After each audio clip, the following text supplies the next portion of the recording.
And cancer అంటే జనరల్గా cigarette smoke చేసే వాళ్ళకి వీళ్ళకి మాత్రమే వచ్చే అవకాశాలు ఉన్నాయని అంటారు. బట్ ఫీమేల్స్ కూడా దీనికి సంబంధించి స్ట్రగుల్ అవుతున్న వాళ్ళు ఉన్నారు. సో ఈ డిఫరెన్షియేషన్ ఏంటంటే సార్ ఇద్దరి మధ్యలో? కొలాన్ రిలేటెడ్ క్యాన్సర్స్లో అంత డిఫరెన్స్ ఉండదు. అంటే మేల్స్లోనే ఎక్కువ ఉంటుంది, ఫీమేల్స్లో లేదు, అటువంటిది అయితే ఏముండదు కొలనోస్కోపీ.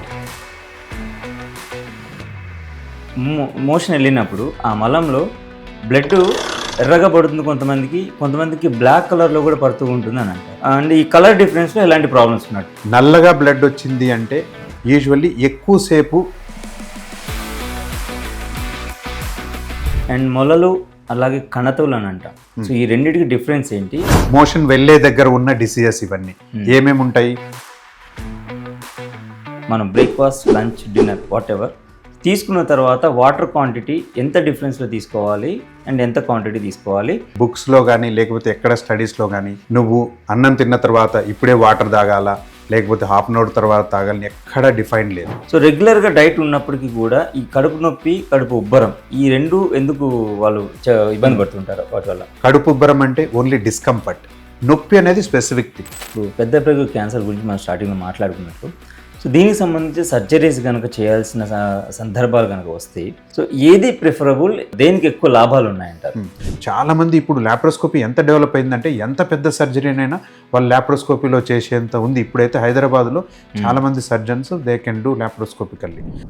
హలో వ్యూవర్స్, పెద్ద పేగు క్యాన్సర్ కారణం ఏంటి, అలాగే కొలనోస్కోపీకి సంబంధించి కొన్ని రకాల పరీక్షలు ఎందుకు చేయాలి, దీనికి సంబంధించి డాక్టర్ ఎన్ రవిశంకర్ రెడ్డి గారు మనతో ఉన్నారు. ప్రస్తుతం మనం హార్దిక్ గ్యాస్ట్రో అండ్ లివర్ హాస్పిటల్లో ఉన్నాము. ఆయన రెగ్యులర్గా ఇక్కడ అందుబాటులో ఉంటారు. అలాగే యశోద మలక్పేటలో కూడా ఆయన అందుబాటులో ఉంటారు. సో దీనికి సంబంధించి ఎలాంటి కన్సల్టేషన్ ఉన్నా కూడా మీరు ఆయన సంప్రదించవచ్చు. ప్రస్తుతం దీనికి సంబంధించి రకరకాల టాపిక్స్ అయితే ఉన్నాయి, అవన్నీ ఆయన అడిగి తెలుసుకుందాం. Hello doctor. హలో, నేను డాక్టర్ రవిశంకర్ రెడ్డి అండి, గ్యాస్ట్రోఎంట్రాలజిస్ట్, హెపటాలజిస్ట్. అంటే లివరు, పేగు సంబంధించిన ప్రాబ్లమ్స్కు ట్రీట్ చేసే డాక్టర్ని. నా hospital Hardik's gastro liver clinic and scan centre అని హబ్సిగూడ నాచారం దగ్గర మనకి హెచ్ఎంటీ నగర్లో ఉంది. పొద్దున్నే 8 to 9, ఈవినింగ్స్ 7 to 9 ఇక్కడ ఉంటాను. మేజర్గా యాజ్ ఏ గ్యాస్ట్రోఎంట్రాలజిస్ట్ అంటే మనం వర్క్ చేసేదానికి ఏదైనా పెద్ద సర్జరీస్ అటువంటి ఉన్న పెద్ద ప్రొసీజర్స్ ఉన్నా కానీ, లేకపోతే ఫుల్ టైం యశోద హాస్పిటల్ మలక్పేటలో కూడా నేను పనిచేస్తానండి. మీకు ఏదైనా గ్యాస్ట్రో రిలేటెడ్ సమస్యలు ఉన్నా కానీ మా దగ్గరికి వచ్చినా మేము దానికి సంబంధించిన మీకు ట్రీట్మెంట్ కానీ అడ్వైస్ కానీ ఇవ్వగలం. Thank you sir. ముందుగా పెద్ద ప్రేగుకు సంబంధించి క్యాన్సర్ అనేది చాలామందిలో చూస్తూ ఉంటాము. ఇది ఎలాంటి కారణాల వల్ల, అలాగే ఎలాంటి వయసు వారిలో వచ్చే అవకాశాలు ఉన్నాయంటారు? బేసిక్గా పెద్ద పేగు గురించి మనం మాట్లాడితే ఇప్పుడు అంటే ఈ 10 సంవత్సరాల్లో దీనికి సంబంధించిన అవేర్నెస్ పెరిగింది, క్యాన్సర్స్ కూడా పెరిగాయి. ఎందుకంటే ముందు మనం ఒక 10 years బ్యాక్ లేకపోతే 15 years బ్యాక్ చూస్తే అప్పుడున్న మన లైఫ్ స్టైల్ అంటే మనం ఉన్న విధానము, మనం తినే ఫుడ్డు, న్యాచురల్ అవన్నీ ఇండియాలో ఎక్కువ ఉండేటివి. అప్పుడు చాలా తక్కువ ఉండేది పెద్ద ప్రేగుకు సంబంధించిన క్యాన్సర్స్. ఇప్పుడు వెస్టర్నైజేషన్ అంటాం, అంటే మన లైఫ్ స్టైల్ అంతా మారిపోయింది, టైమింగ్స్ మారిపోయినాయి, మనం తినే ఫుడ్ డిఫరెంట్ అయిపోయింది, రిఫైన్డ్ ఫుడ్స్ తింటున్నాము. దీనిలో ఇప్పుడు కొలోన్ క్యాన్సర్స్ అనేది చాలా పెరిగిపోయినాయి. మనం రొటీన్గా కొలనోస్కోపీ 50 తర్వాత చేస్తే చాలా మందిలో, అంటే ఇప్పుడు 100 మందిని చేస్తే ఇంతకుముందు ఒకరిద్దరిలో కూడా మనం గుర్తుపట్టే వాళ్ళం కాదు. ఇప్పుడు 5 నుండి 10 మందిలో గుర్తుపట్టాల్సిన అవసరం కూడా పడుతుంది. ఏంటి వయసు వచ్చేసి ఏమైనా సిమ్టమ్స్ ఉన్న వాళ్ళలో చూస్తే ఇప్పుడు చాలా పెరిగాయి. సో ఇప్పుడు అంటే ఎవరిలో వస్తాయి అని మీరు స్పెసిఫిక్గా అన్నారంటే ప్రతి ఒక్కదానికి కొన్ని రిస్క్ ఫ్యాక్టర్స్ లాగా చూస్తాం. అంటే వయసు 50 దాటిన తర్వాత ఎవరిలో అయినా, అంటే 50-55 అయిన తర్వాత ఎవరిలో అయినా క్యాన్సర్ టెండెన్సీ పెరుగుతుంది. ఎందుకంటే మన కణాలు తొందరగా చనిపోవడం, తొందరగా రీజనరేట్ కావడం అవుతూ ఉంటాయి ఆ ఏజ్లో. సో ఏ క్యాన్సర్ అయినా అక్కడ పెరిగే ఛాన్స్ ఉంటుంది. కొలోన్ క్యాన్సర్స్ ఆ ఏజ్లో మనం డెఫినెట్గా మనం అందరినీ చెక్ చేసుకోవడం మేలు. కానీ ఇండియాకి వస్తే ఏంటంటే ఇంకా డెఫినెటివ్ ప్రోటోకాల్ లేదు. అంటే నువ్వు 50 అయిన తర్వాత ప్రతి ఒక్కరికి నువ్వు కొలనోస్కోపీ చేసి దాన్ని గుర్తుపట్టాలన్న ఇంకా ప్రోటోకాల్ అయితే ఇంకా ఇండియాలో రాలేదు. బట్ అదే నువ్వు యూఎస్లో ఉంటే ఇంతకుముందు 50 ఉండేది, ఇప్పుడు 45కే చేశారు వాళ్ళు. 45కే కంపల్సరీ నీ కొలనోస్కోపీ ఉంటేనే నీ నెక్స్ట్ ఫర్దర్ ట్రీట్మెంట్ ఉంటుంది. ఈవెన్ నీకు ఇన్సూరెన్స్ కవర్ చేయాలని అక్కడ కొలనోస్కోపీ కావాల్సిందే. కానీ ఇక్కడికి వచ్చేళ్ళకి ఏంటంటే మన దగ్గరికి వస్తే పేషెంట్స్ కొన్ని అలార్మింగ్ సైన్స్ అంటాం. అలార్మింగ్ సైన్స్ ఏముండొచ్చు అంటే ఎవరైనా ఏజ్ 50 దాటింది వాళ్ళకి ఇప్పుడు మోషన్స్ ఎక్కువ కావడం, మోషన్స్ తక్కువ కావడం, బ్లడ్ ఏమన్నా రావడం, లేకపోతే వాళ్ళు బరువు తగ్గడం, ఆకలి కాకుండా ఉండడం, ఇటువంటివి ఏమన్నా సిమ్టమ్స్ ఉన్నాయి, లేకపోతే పొట్ట నొప్పి ఉంది అసలు తగ్గడం లేదు, ఇటువంటి ఉన్నా కానీ వీళ్ళందరినీ మనము రిస్క్ ఫ్యాక్టర్స్ లాగా తీసుకుని వీళ్ళకందరికీ కంపల్సరీగా కొలనోస్కోపీ చేస్తాం. ఓకే, చేస్తే దీంట్లో మనం ఉన్న ప్రాబ్లమ్ని గుర్తుపట్టడానికి that is the only test. మనం అంటే best test is colonoscopy. Okay.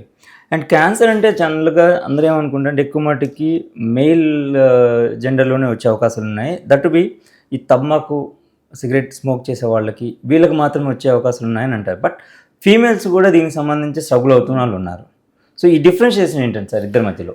ఈ కొలనోస్కోపీ ఆర్ కొలాన్ రిలేటెడ్ క్యాన్సర్స్లో అంత డిఫరెన్స్ ఉండదు. అంటే మేల్స్లోనే ఎక్కువ ఉంటుంది, ఫీమేల్స్లో లేదు, అటువంటిదైతే ఏముండదు కొలనోస్కోపీకి. దీనిలో ఏంటంటే మన మెయిన్గా జన్యుపరమైన రిలేటెడ్ డిసీజెస్, వంశపారంపర్యంగా వచ్చేటివి. ఈ వంశపారంపర్యంగా వచ్చేటివి 45 సంవత్సరాల లోపల వస్తుంది చాలా మందికి. దాన్ని ఎలా చూస్తామంటే అందుకనే ఎవరన్నా ఒక పేషెంట్ని మనము 20 సంవత్సరాలను 25 సంవత్సరాలు 40 సంవత్సరాల లోపల ఎవరినన్నా మనం గుర్తుపడితే కొలోన్ క్యాన్సర్స్ వాళ్ళకి ఏం చెప్తామంటే వాళ్ళ ఫస్ట్ డిగ్రీ రిలేటివ్స్ అంటే వాళ్ళ మదర్, వాళ్ళ ఫాదర్, వాళ్ళ అన్నదమ్ములు, అక్క చెల్లెళ్ళు, వాళ్ళ అత్త మామయ్యలు, వాళ్ళు కూడా ఇంకో కొద్దిగా ఏజ్ అంత పెద్దది కాకుండా ఉంటే అందరికీ మనం కొలనోస్కోపీ సజెస్ట్ చేస్తాం. సో మెయిన్గా మనము జన్యుపరమైన దీనిది ఒకటి రిస్క్ ఫ్యాక్టర్ ఉంటుంది. రెండోది నేను చెప్పినట్లు ఇంతకుముందు చెప్పినట్లు 50 దాటిన వాళ్ళల్లో 55 దాటిన వాళ్ళల్లో ఎవరికైనా ఈ సిమ్టమ్స్ ఉన్నప్పుడు మనం చేయడానికి ట్రై చేస్తాం. మీరు అన్నట్లు స్మోకింగ్, తంబాకు ఇవన్నీ డైరెక్ట్ రిలేటెడ్ కాదు. స్మోకింగ్, తంబాకు మెయిన్గా మనం అప్పర్ జిఐ రెస్పిరేటరీ అంటే మనం పొట్టకి, ఈసోఫైగస్కి అంటే అన్నవాహికకి, చెస్ట్కి దానికి సంబంధించిన దాంట్లో ఎక్కువ చూస్తాం.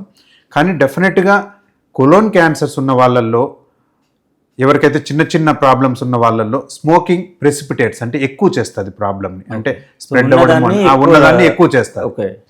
డైరెక్ట్గా మనం అంటే కొలోన్ క్యాన్సర్ కాజ్ చేస్తుందా స్మోకింగ్ అంటే చెయ్యదు. ఓకే, సో దానికి దీనికి డిఫరెన్స్ ఉంటుంది. అంటే అప్పర్ రెస్పిరేటరీ అంటే మనం ఛాతీకి సంబంధించింది, లేకపోతే పొట్టకు అన్నవాయుకు సంబంధించిన దాంట్లో, లేకపోతే ఓరల్ దాంట్లో క్యాన్సర్స్కు అది రిలేటెడ్. అయితే మీరు ఇప్పుడు చెప్పిన వాటిలో age factor 50 years, above 50 years అని చెప్పేసి అన్నారు. అండ్ ఇంకా తక్కువ ఏజ్ అంటే వంశపారంపర్యంగా వచ్చేవాళ్ళు అంటే 20, 25 ఇలా కూడా చెప్తున్నారు. అంటే ఈ ఏజ్ ఫ్యాక్టర్ డిఫరెన్షియేషన్లో దీనికి సంబంధించి ఒకవేళ ఈ క్యాన్సర్ రాకుండా ఉండాలి అంటే అసలు ఎర్లీ స్టేజెస్లోనే ఎలా ఐడెంటిఫై చేయడం ఒకటి, ది ఎఫెక్ట్ అవ్వకుండా ఉండాలంటే ఎలాంటి జాగ్రత్తలు తీసుకోవాలి, ఈ రెండు? కరెక్ట్. ఫస్ట్ మీరు చెప్పిన ఫస్ట్ క్వశ్చన్కి ఏంటంటే మనం ఎర్లీగా ఎట్లా గుర్తుపట్టాలా? ఎర్లీగా గుర్తుపట్టాలంటే స్క్రీనింగ్ అంటే ఒకటి మనం చెప్పాం, ఒకవేళ యంగర్ ఏజ్లో ఎవరికైనా లేకపోతే వాళ్ళ ఫ్యామిలీ హిస్టరీలో ఎవరికి కొలోన్ రిలేటెడ్ క్యాన్సర్స్ ఉన్నా, కొంతమందిని ఫీమేల్స్ చూస్తాం వాళ్ళకు బ్రెస్ట్ క్యాన్సరు లేకపోతే థైరాయిడ్ రిలేటెడ్ క్యాన్సర్స్లో కొలోనిక్ క్యాన్సర్స్ అసోసియేషన్ ఉంటుంది. అవి సిండ్రోమిక్స్ అంటాం, అంటే దీంట్లో కలిపి వీళ్ళల్లో ఉండొచ్చు అని.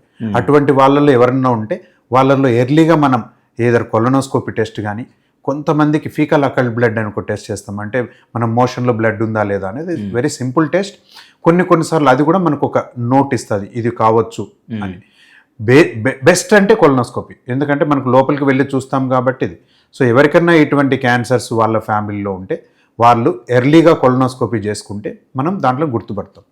ఎర్లీ కొలనోస్కోపీ చేసే దాంట్లో మనం క్యాన్సర్ అవ్వడానికి ఏదైనా ఒకటి చిన్న బెందులాగా అంటే ఒక పాలిప్ లాగా మొదలై అది పెద్దగా మారుతుంది. ఈ చిన్న బెందులాగా ఫామ్ అయ్యి అది క్యాన్సర్ కావడానికి మినిమం 5 నుండి 10 సంవత్సరాలు పడుతుంది. అంటే మనం ఒకవేళ వీళ్ళు ఎవరన్నా ఎర్లీగా ఉన్న వాళ్ళను, లేకపోతే వాళ్ళ ఫ్యామిలీ హిస్టరీలో ఏమన్నా క్యాన్సర్స్ ఉన్న వాళ్ళు, మెయిన్గా థైరాయిడ్, బ్రెస్ట్, కొలాన్ క్యాన్సర్స్ ఉంటే ఎట్లయినా చేస్తాం. ఇవి ఉన్న వాళ్ళని కాంబినేషన్ ఉన్న వాళ్ళల్లో ఎర్లీగా ఉన్న వాళ్ళకు మనం కొలోనోస్కోపీ చేస్తే దాంట్లో ఏమైనా చిన్న పాలిప్స్ లాగా ఉంటే దాంట్లో అక్కడే కట్ చేసి మనం పరీక్షకి ఇచ్చేస్తే అవి మళ్ళీ ఫర్దర్ ప్రోగ్రెస్ కాకుండా తెలుస్తుంది. సో ఇది మనం ఎర్లీగా కొలనోస్కోపీస్ ఎవరిలో చేయాలని. నెక్స్ట్ మనం ఎలా దీంట్లో అవాయిడ్ చేయాలా లేకపోతే ఇది చేయాలంటే మనం ఇప్పుడు మాట్లాడాం, జన్యుపరంది అయితే మనం గుర్తుపట్టాలా, దాన్ని ట్రీట్ చేయాలా, దాన్ని అయితే మనం ఆపడానికి అయితే ఏముండదు, ఎర్లీ డిటెక్షన్ చేయడమే మనం చేయగలం. ఆపడానికి ఉన్నది మెయిన్గా రిస్క్ ఫ్యాక్టర్స్ ఉన్న వాళ్ళు, ఎవరు ఏజ్ 50 అయింది, నీకు ఏ సిమ్టమ్ వచ్చినా కామన్ అయితే బ్లడ్ ఇన్ స్టూల్స్ అంటే మోషన్లో రక్తం రావడం. మోషన్లో రక్తం రావడం ఎంత కామన్ అంటే ఎవరిని పేషెంట్ మన దగ్గరికి వస్తాడు, సార్ నాకు మోషన్లో రక్తం వచ్చింది, నాకు కొద్దిగా వేడైంది అందుకని నాకు రక్తం వచ్చేసింది. ఎవరికైనా కానీ ఏజ్తో సంబంధం లేకుండా ముఖ్యంగా 50 దాటిన వాళ్ళైతే మాత్రం ఒక్కరోజు బ్లడ్ వచ్చినా కానీ ఎవాల్యుయేట్ చేసుకోవాలి. ఎందుకంటే ఒక 100 మందిని మనం బ్లడ్ ఇన్ స్టూల్స్ వాళ్ళను మనం చూస్తే ఏజ్ తర్వాత ఒక 5 మందిలో అయినా మనం కోలోన్ క్యాన్సర్స్ మనం చూస్తాం. ఇలా చూస్తే ఆ 5 మందిని మనం ఎర్లీ ట్రీట్మెంట్ ఇవ్వడం వల్ల ఫైనాన్షియల్గా కూడా వాళ్ళకు చాలా ఇంపార్టెంట్ అది. ఎందుకంటే అడ్వాన్స్ అయిన తర్వాత మనకు ట్రీట్మెంట్ వైజ్ సర్జరీ వైజ్ అయినా కానీ లేకపోతే వాళ్ళకి తీసుకునే కీమోథెరపీ ఇమ్యూనోథెరపీ ఏదైనా అడ్వాన్స్ ట్రీట్మెంట్స్ తీసుకోవాలన్నా కానీ ఫైనాన్షియల్లీ చాలా బర్డన్ అవుతుంది. సో నువ్వు ఐడియల్గా చూస్తే ఒక 100 మందిలో నువ్వు నిజంగానే ఒక 5 మందిని గుర్తుపట్టగలిగితే దట్ ఈస్ అంటే ఇండియాలో ఫైనాన్షియల్గా కానీ లేకపోతే మనం ఈ బర్డన్ అంటాం డిసీజ్ బర్డన్ని మనం చాలా తగ్గించవచ్చు. అంటే అక్కడ మీకు డిసీజ్ పెరిగే కొద్దీ ఫిజికల్గా కూడా దాని మీద ఎఫెక్ట్ ఉంటుంది, పర్సన్ మీద ఎఫెక్ట్ ఉంటుంది అనేది ఒకటి క్లియర్గా చెప్తున్నారు మీరు. అట్ ద సేమ్ టైం అది జబ్బు ముదిరిన కొద్దీ ట్రీట్మెంట్గా అయ్యే ఖర్చు కానివ్వండి, మళ్ళీ అది రికవర్ అయ్యే శాతం కూడా ఎక్కువ ఉంటుందని చెప్పేసి ఇంత స్పెసిఫిక్ చెప్తున్నారు. సో ఇవి రెండు బ్యాలెన్స్డ్గా చేయాలని అంటే మనం ఎలాంటి అవేర్నెస్ ప్రోగ్రామ్ చేస్తే బాగుంటుంది దీనికి సంబంధించి అంటే ఫస్ట్ జనరలైజ్డ్ రూల్ ఇప్పుడు ఏ గ్యాస్ట్రో డిసీజెస్కైనా ఏంటంటే అవాయిడ్ రిఫైన్డ్ ఫుడ్స్. ఈ రిఫైన్డ్ ఫుడ్స్ అనేది మనం అంటే ఇండియాలో ఇంత ముందు లేవు, ఇప్పుడు వచ్చేసినాయి. ఇప్పుడు అందరూ ఏంటంటే late night foods, fast foods తీసుకోవడం, మసాలాలు, లేకపోతే రెడ్ మీట్. అంటే మనం అంటే మటన్ తినచ్చు, but red meat precipitates the problem. ఇది ఒకటి మనం చూసుకుంటాము. ఈ రిఫైన్డ్ ఫుడ్స్ అంటే ఈ పాస్తా టైప్ ఆఫ్ ఫుడ్స్, లేకపోతే ఈ బేకరీ టైప్ ఆఫ్ ఐటమ్స్, లేకపోతే ఈ పిజ్జాస్, ఇవన్నీ మనం we are not used to that. దాంట్లో మనం తినడం ఇప్పుడు అవ్వడం వల్ల అదొకటి కావచ్చు. Next lifestyle, stress patterns. అంటే ఏంటంటే ఇంతకుముందు ఏంది 5 o'clock జాబ్ క్లోజ్ అయిపోయింది, ఎవరో డాక్టర్స్ వీళ్ళు కొంతమంది 8 to 9 వరకు వర్క్ చేస్తున్నారు, అంత క్లోజ్. ఇప్పుడు ఏమైందంటే సాఫ్ట్వేర్ ఎంప్లాయీస్ కానీ లేకపోతే వాళ్ళ వర్క్ ప్యాటర్న్స్ చూస్తే నైట్ డ్యూటీస్ షిఫ్ట్స్ ఎక్కువైపోయినాయి. వాళ్ళ లైఫ్ స్టైల్ కూడా వాళ్ళు తినేది 11 గంటలకు తింటారు, 1కి పడుకుంటారు కొంతమంది ఎవరైతే పడుకుంటారో. వీళ్ళల్లో జనరలైజ్డ్ గ్యాస్ట్రో డిసీజెస్ కూడా చాలా ఉన్నాయి, కొలోన్ క్యాన్సర్స్ కూడా చాలా పెరుగుతాయి. ఎందుకంటే మన లైఫ్ స్టైల్ మారిపోయింది, మన స్ట్రెస్ ప్యాటర్న్స్ వచ్చేసినాయి, దీనిలో మన ఫుడ్ ప్యాటర్న్స్ మారినాయి. అంటే then they are prone for అంటే any type of GI diseases. స్పెసిఫిక్గా మనం క్యాన్సర్స్ చూసుకున్నా ఇవి కూడా పెరిగే ఛాన్సెస్ ఉంటాయి. సో దాంట్లో మనం అవాయిడ్ చేయాలి. ఇంకా క్యాంపెయినింగ్ అంటే మనం ఇప్పుడు ఏది మాట్లాడుకుంటున్నామో అది మనం పబ్లిక్ లెక్ తీసుకెళ్ళాలి అండ్ సోషలైజ్డ్ గా కూడా దీన్ని ప్రతి ఒక్కరు రిసీవ్ చేసుకోవాలి. అదేంటంటే మనకు ఎక్కడ స్పెసిఫిక్గా అవసరమైతే తప్ప మనం ఎర్లీ ఫుడ్ తినడము, దాంట్లో అంటే ఎర్లీ స్లీప్, ఎర్లీ గెటప్, ఇటువంటివి మనం చిన్నప్పుడు మన పేరెంట్స్ చేస్తున్నాం, మనం కూడా కొంతమంది చేసేవాళ్ళము. ఇప్పుడు మారిపోయి దాంట్లో అలవాటు చేసుకోవాలి. నేను మల పరీక్ష అనేది ఒకటి చెప్పారు సార్ ఇందాక మనం అనుకున్న వాడి టాపిక్ సంబంధించి. సో యాక్చువల్గా ఏంటంటే చాలామందిలో మోషన్ వెళ్ళినప్పుడు ఆ మలంలో బ్లడ్ ఎర్రగా పడుతుంది, కొంతమందికి బ్లాక్ కలర్లో కూడా పడుతూ ఉంటుంది అని అంటారు. సో ఈ రెండింటికి డిఫరెన్స్ ఏంటి, అండ్ బ్లడ్ థిక్గా పడితే ఎలాంటి ప్రాబ్లం ఉన్నట్టు, అండ్ ఈ కలర్ డిఫరెన్స్లో ఎలాంటి ప్రాబ్లమ్స్ ఉన్నట్టు? మంచి క్వశ్చన్ ఇది. ఎందుకంటే ఇది తెలుసుకున్న వాళ్ళకి డెఫినెట్గా ఇది తెలియాలా. నల్లగా బ్లడ్ వచ్చింది అంటే యూజువల్లీ ఎక్కువసేపు ఏదైతే బ్లడ్ అయ్యిందో అంటే మనకు లోపల పేగులో బ్లడ్ ఉన్నదో అది ఎక్కువసేపు పేగులో ఉంటే దెన్ అది నల్లగా మారుతుంది. దానికి కొన్ని కెమికల్ రియాక్షన్స్ ఉంటాయి, అవన్నీ మనం తెలుసుకుండే కంటే మనకు బేసిక్గా ఏంటంటే అప్పర్ జిఐ అంటాం. అప్పర్ జిఐ అంటే అన్నవాహిక, పొట్ట, చిన్న బ్రేక్ ఫస్ట్ సెకండ్ పార్ట్లలో బ్లీడ్ అయితే అది కిందికి వచ్చేకల్లా ఎక్కువసేపు మనకు పేగుల్లో ఉండి వస్తుంది. కాబట్టి దాంట్లో కొన్ని కెమికల్ రియాక్షన్స్ అయ్యి నల్లగా మారుతుంది. అంటే మనకు నల్లగా మోషన్స్ వచ్చే వాళ్ళు చాలామంది పైనుండి బ్లీడ్ అయ్యి కింద నుండి వచ్చి ఉంటుంది. అదే మనం ఫ్రెష్ బ్లడ్ అంటే కనపడేది ఎర్రగా కనపడినా లేకపోతే మెరూన్ కలర్లో ఉంటే వీళ్లకు పెద్ద ప్రేగు కానీ చిన్న ప్రేగు ఎర్లీ అంటే ఎండ్లో అంటే ఐలియం అంటాం, ఆ చేంజెస్లో బ్లీడింగ్ అయినా కానీ అది ఎర్రగా వచ్చే ఛాన్స్ ఉంటుంది. సో మనం డిఫరెన్షియేషన్ చేసేటప్పుడు లేకపోతే పేషెంట్ చూసేటప్పుడు కూడా బ్లాక్ స్టూల్స్ అయినాయంటే ఫస్ట్ యాజ్ ఎ గ్యాస్ట్రోఎంట్రాలజిస్ట్ మనం ఎండోస్కోపీ చేయడానికి ట్రై చేస్తాం. అదే ఫ్రెష్ బ్లడ్ అంటే మనం కొలనోస్కోపీ చేయడానికి ట్రై చేస్తాం. సో ఐడెంటిఫికేషన్లో అండ్ డిసీజెస్లో కూడా there is a difference. So మనం బ్లాక్ స్టూల్స్ అంటే మెలీనా అంటాం దాన్ని మనం ఏదైతే టెక్నికల్ టర్మినాలజీలో, ఇదే ఫ్రెష్ బ్లడ్ అయితే బ్లడ్ ఇన్ స్టూల్స్ అంటాం. ఓకే. సో ఇది ఎర్లీ స్టేజ్లో గుర్తుపట్టాలని అంటే కనుక సో పేషెంట్ని ఎలా ఎగ్జామిన్ చేయాలి, ఎలా ఎవాల్యుయేషన్ చేయాలి, అట్ ద సేమ్ టైం వాళ్ళకి ఎటువంటి టెస్ట్లు ట్రీట్మెంట్స్ ఇవ్వచ్చు. అదే మనం ఎవరైనా కానీ అంటే ఇవి నెగ్లెక్ట్ చేసే సిమ్టమ్స్ కాదు. అంటే ఏంటంటే ఇప్పుడు దాకా మాట్లాడుకున్నట్లు నాకు బ్లడ్ వచ్చింది, ఈరోజు నేను వేడిగా ఒక మామిడికాయ తిన్నాను, దానివల్ల నాకు బ్లడ్ వచ్చింది. అక్కడ మామిడికాయ తిన్నావు, నువ్వు కొద్దిగా వేడైంది, బ్లడ్ వచ్చినా కానీ go to a doctor, evaluate. ఎందుకంటే ఒక 100 మందిలో ఇప్పుడు దాకా చెప్పాను కదా, 100 మందిలో ఒక 5 మందిని మనం ప్రాబ్లం ఉన్న వాళ్ళని గుర్తుపట్టినా కానీ, ఈ 95 మందిని గుర్తుపట్టకున్నా కానీ అది ఫైనాన్షియల్గా అంటే దేశాన్ని కూడా చాలా ఇంపార్టెంట్ ఫైనాన్షియల్గా మనం అంటే మెడికల్ ఫెసిలిటీస్ దాంట్లో చూసుకుంటే కూడా. అందుకనే ఎవరైనా ఈ సిమ్టమ్స్ మీరు అన్నట్లు ఈ నల్లగా మోషన్స్ వచ్చినా, రెడ్గా మోషన్స్ వచ్చినా డెఫినెట్గా ఒక ప్రాపర్ డాక్టర్ని కలిసేసి వాళ్ళు సజెస్ట్ చేసినట్లు మేబీ హిమోగ్రామ్ అంటే హిమోగ్లోబిన్ టెస్ట్ పెరిగిందా తగ్గిందా, లేదా ఎక్కడైనా బ్లీడింగ్ టెండెన్సీస్ అక్కడే ఉందా ఇంకెక్కడేమన్నా ఉన్నాయా, లేకపోతే అవసరమైతే చిన్న వాళ్ళల్లో అనుకో కంప్లీట్ కోలాన్ కూడా చేయాల్సిన అవసరం లేదు, సిగ్మాయిడోస్కోపీ అని చేస్తాం. సిగ్మాయిడోస్కోపీ అంటే మనం కింద నుండి వెళ్తే యానస్, రెక్టము, సిగ్మాయిడ్ అంటాం. అక్కడి వరకు వెళ్ళేసి లెఫ్ట్ సైడ్ ఉన్న కోలాన్ని మాత్రమే చూస్తాం. చాలా వరకు దాంట్లో ఒక యంగ్ అంటే లెస్ దాన్ 50 ఉన్న వాళ్ళలో సిగ్మాయిడోస్కోపీ చేసిన మనం బ్లడ్ ఇన్ స్టూల్స్ ఉంటే చాలా వరకు కాజెస్ గుర్తుపట్టచ్చు. ఓకే, ఇప్పుడు బ్లడ్ ఇన్ స్టూల్స్ వచ్చింది, మనం కొలాన్ క్యాన్సర్స్ గురించి మాట్లాడుతున్నాం కాబట్టి ఇంకొక డిసీజ్ అంటే వెస్టర్నైజేషన్ వల్ల వచ్చింది ఇన్ఫ్లమేటరీ బవల్ డిసీజెస్ అని వచ్చాయి. అంటే అల్సరేటివ్ కోలైటిస్ అని, క్రాన్స్ డిసీజ్ అని, ఇవి 2 ఉన్నాయి. ఇవి కామన్గా యంగ్లో అంటే 30-50లో వస్తాయి. మనం ఇప్పుడు కొలాన్ క్యాన్సర్స్ పైకి వస్తాయి అంటున్నాం కదా, 50 ఉన్నాం. ఇప్పుడు వీళ్ళు మనం 20-30-40లో వచ్చే ఈ బ్లడ్ ఇన్ స్టూల్స్ ఏదైతే వీళ్ళు మాకు వేడి వల్ల వచ్చేసింది అని వదిలేస్తారు, మల్టిపుల్ టైమ్స్ అవుతూ ఉంటుంది, అట్లనే ఉంటుంది, వాళ్ళకి హిమోగ్లోబిన్ తగ్గుతుంది. రేపటి రోజున మన దగ్గర వస్తే కొలనోస్కోపీ చూస్తే మొత్తం కోలాన్ అంతా అల్సర్స్ ఉంటాయి. కొంతమందికి పెద్ద పెద్ద అల్సర్స్ ఉండి అక్కడ నుండి బ్లీడ్ అవుతుంటాయి, కొంతమంది కోలాన్ అంతా ముడుచుకుపోతుంది, స్ట్రిక్చర్ అంటాం, అలా అయిపోయి అబ్స్ట్రక్షన్ లేకి వెళ్తారు. ఇది ఇన్ఫ్లమేటరీ బవల్ డిసీజెస్ అనేది కూడా ఇంకొక డిసీజ్ వేర్ మన కొలోన్ క్యాన్సర్ మాదిరి ఇది ఈ 10-15 ఇయర్స్లో చాలా పెరిగింది. ఇది కూడా lifestyle related disease. Okay, and anal fissures అంటే ఏంటి, ఇది ఏ ఏజ్ గ్రూప్ వాళ్ళకి ఎక్కువ వస్తుంది, దీనికి ప్రధానమైన కారణాలు ఏంటి? ఇది అంటే ఇప్పుడున్న దాంట్లో చాలా very good question. Anal fissure అనేది, ఫిషర్ అంటే ఏంటంటే టేర్, అంటే మనం తెలుగులో మాట్లాడుకుంటే చీలడం అంటాం. సో ఏదైనా కానీ నువ్వు ఒక ప్రెషర్ ఇచ్చి నువ్వు మోషన్ పోయినావంటే అది ఎవరికైనా చీలే ఛాన్స్ ఉంటుంది. ఈవెన్ మనం అంటే ఇప్పుడు లైఫ్ స్టైల్ చేంజెస్, ఇప్పుడున్న ఫుడ్స్, ఇప్పుడున్న పిల్లలు పెరిగే దాన్ని గురించి చూస్తే ఈవెన్ మేము అంటే 2-3 సంవత్సరాల పిల్లలకు కూడా వాళ్ళ ఫుడ్ ప్యాటర్న్ సరిగా లేకుంటే అక్కడి నుండి ఏజ్ ఏదైనా కావచ్చు అక్కడి వరకు ఫిషర్స్ వస్తాయి. Fissure is a more of mechanical problem. Mechanical problem అంటే నువ్వు ఏ రోజు గట్టిగా మోషన్ పోయినావు, మల్టిపుల్ టైమ్స్ పోయినావు, నువ్వు హార్డ్ స్టూల్ ఉంది, అది పిల్లలకైనా పెద్దలకైనా ఎవరికైనా ఫిషర్ రావచ్చు. And it is a very painful condition. అంటే ఏంటంటే నువ్వు మోషన్ పోయినప్పుడు చాలా పెయిన్ ఉంటుంది, అది నీ కంటిన్యూయింగ్ పెయిన్ ఉంటుంది. కొంతమందికి అయితే రోజంతా పెయిన్ ఉంటుంది, ఇనిషియల్గా వచ్చిన 1-2 రోజులు అయితే వాళ్ళు అసలు ఏం పని చేయలేరు. అంటే కొన్నిసార్లు దాంతోపాటు బ్లీడింగ్ అయ్యే ఛాన్సెస్ కూడా ఉంటుంది.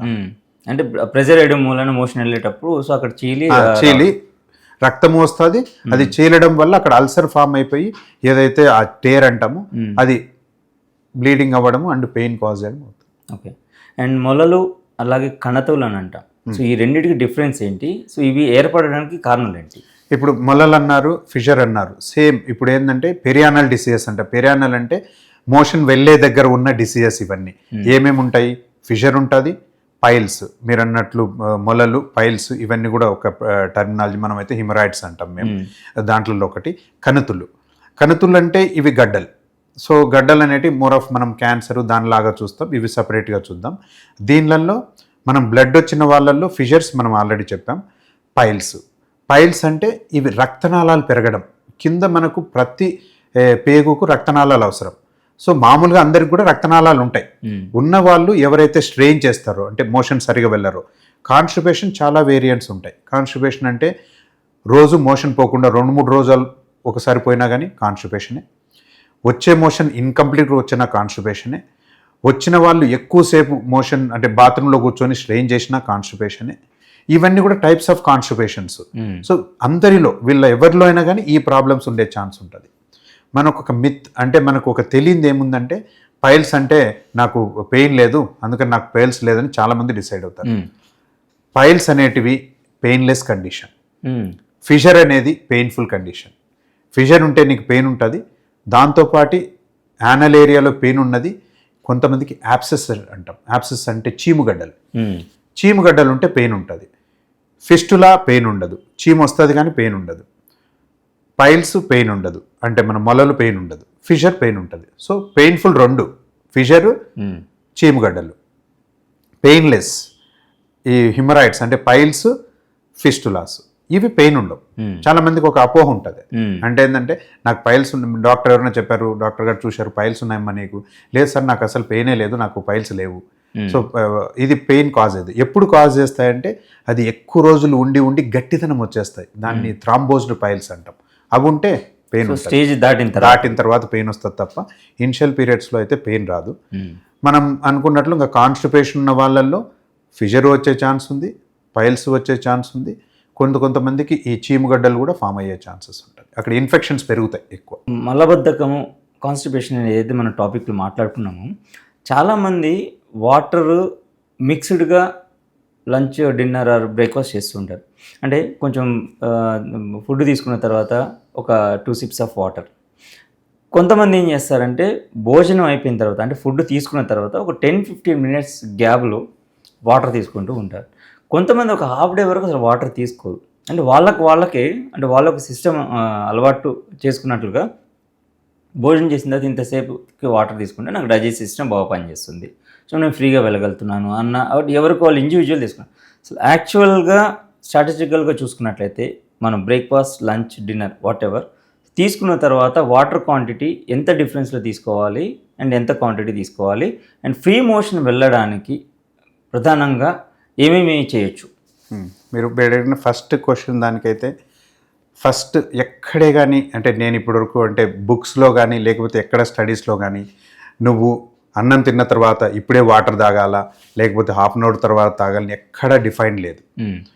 చాలామందికి అలవాటును బట్టి మనం చిన్నప్పుడు ఎలా ఉంటామో అలా ఉంటాం. అంటే ఏంటంటే మనం కొంతమంది ఏంటంటే ముద్దకు నీళ్లు తాగితే మాత్రం అబ్నార్మాలిటీ ఉంటుంది. You should go to a doctor and check. ఎందుకంటే ప్రతి ముద్ద మింగడానికి నీకు వాటర్ అవసరం పడకూడదు. కొంతమందికి చాలా అలవాటు ఉంటుంది, కొద్దిగా మధ్యలో తిన్న తర్వాత కొద్దిగా వాటర్ తాగుతారు, మళ్ళీ తింటూ ఉంటారు. ఓవరాల్గా ఏంటంటే నీ స్టమక్ ఒక కెపాసిటీ ఉంటుంది. నువ్వు దాన్ని హెవీగా చేయకుండా ఉంటే తప్ప నువ్వు ఫుడ్ తింటావా, వెంటనే వాటర్ తాగుతావా, నువ్వు అర్ధగంట తర్వాత తాగుతావా అనేది అంతా ఎక్కడ డిఫైన్డ్ అయితే కాదు. దానికంటే నువ్వు ఇట్లా బుక్ రిటర్న్ కానీ లేకపోతే ఎవిడెన్స్ బేస్డ్ మెడిసిన్ కానీ ఎక్కడా లేదు. సో అది మనం అంటే తిన్న తర్వాత తాగొచ్చు, లేకపోతే గ్యాప్ ఇచ్చి తాగొచ్చు. చాలామంది ఏంటంటే తిన్న తర్వాత తాగితే దాంతోపాటు వాళ్ళకు డైజెషన్ ఈజీగా ఉంటుందని వాళ్ళ కంఫర్టబిలిటీ ఉంటుంది. సో దానికైతే అది ఆన్సర్. సో నువ్వు ఎప్పుడు తాగుతావు అనేది అయితే ఎక్కడ డిఫైన్ లేదు. అది మన అలవాటును బట్టి మనం చూసుకుంటాము.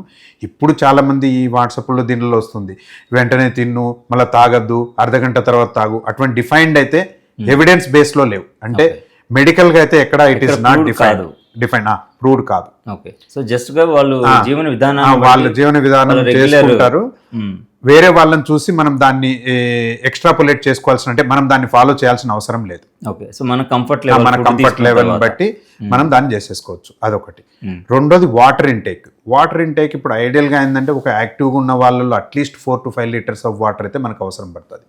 ఈ వాటర్ని ఎలా చేయాలంటే నా వ్యూలో అయితే మాత్రం డిఫైన్డ్గా కొంతమంది ఏంటంటే పొద్దున్నే లేస్తూనే 1 లీటర్ వాటర్ తాగుతారు, మళ్ళీ మర్చిపోతారు, ఎప్పుడో ఈవినింగ్కి వచ్చి వాటర్ తాగుతారు. వాళ్ళు ఏంది నేను ఒకటి మధ్యలో ఒకటి తాగినాను, సో నేను 3 to 4 liters వాటర్ తాగినాను.